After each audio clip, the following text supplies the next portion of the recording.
switching topics a little bit. Probably not a topic that either one of us like, but you guys kind of went through it a little bit a few years ago, and we're definitely going through it now. And that's a team with some financial issues. Yeah. Yeah. And we are definitely going through it now. As Mets fans, we're bracing to see if this team can keep Jose Reyes and what they'll do this offseason, so on and so forth. I mean, how as a Rangers fan, how did you handle it a few years ago when you guys were kind of going through it, not knowing if the team was going to get sold and what was going to happen? Give us some advice. Give us some Mets fans some advice. Well, as far as the Rangers go, and I actually think the Mets are in kind of a similar boat. And I think I actually put a post up maybe a year ago about it. I think it was after they signed Bay, but it's sort of something where it's a big market team. Mm-hmm. Talking about the Rangers, with their lack of success, ultimate success, they've never been that bad.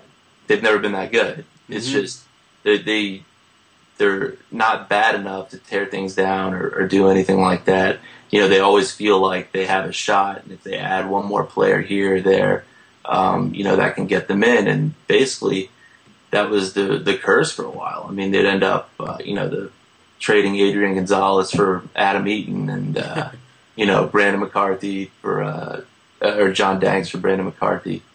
Moves like that that were supposed to help them, immediately, that hurt the team in the long run. So, the financial problems that they're having could end up being a blessing in disguise, I guess. It was in 2007 when the Rangers just kind of traded Mark Teixeira, which was just a huge trade for the team, where they got Andrews, Feliz, and Harrison, and they were able to get some good draft picks and kind of develop the team. And now they have a lot of really good young players in the majors and in the minors.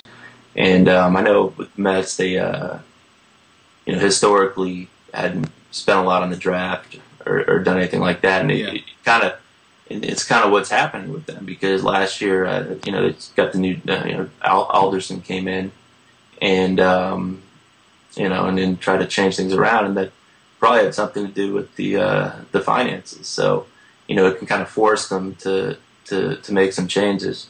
I actually was listening to Keith Law was actually talking about this the other day on his podcast.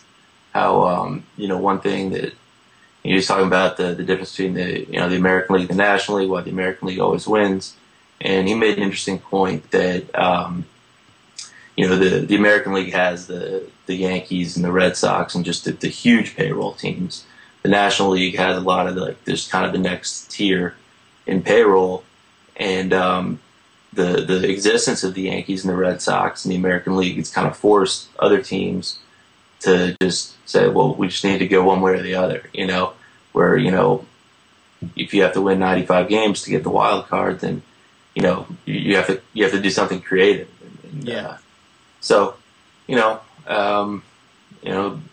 finances could be a blessing in disguise. I know that's probably not what you want to hear. You probably just rather. No, I mean that's an interesting way to. That's definitely an interesting way to look at it. I mean, because when you've got these big payrolls, I mean, with all due respect to the Yankees GM, I think he's done a very good job over the last few years. But he's got a budget, and he can make mistakes, and he can cover them up with bringing more players in. But if you do have a true budget, you've got to think long and hard a little bit more about your decisions and be more strategic in terms of building up the farm system and preparing for the future. I think Tampa Bay probably has a nice blueprint to doing that. They just guys just keep coming and coming and been building up through the draft. So I think you definitely bring up a good point there. Yeah, that's interesting too. Just with what's happened in the past year, that they were a great team last year.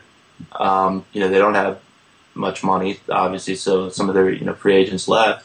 And what they did is, they traded Garza. They took the compensation picks. Yep. And they had 10 picks in the first out of the first 50 or something like that.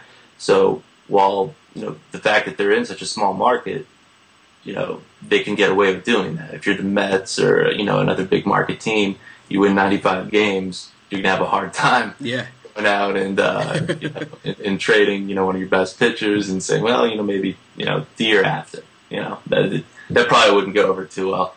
Right. I would imagine. Yeah, but no, that's definitely a good point.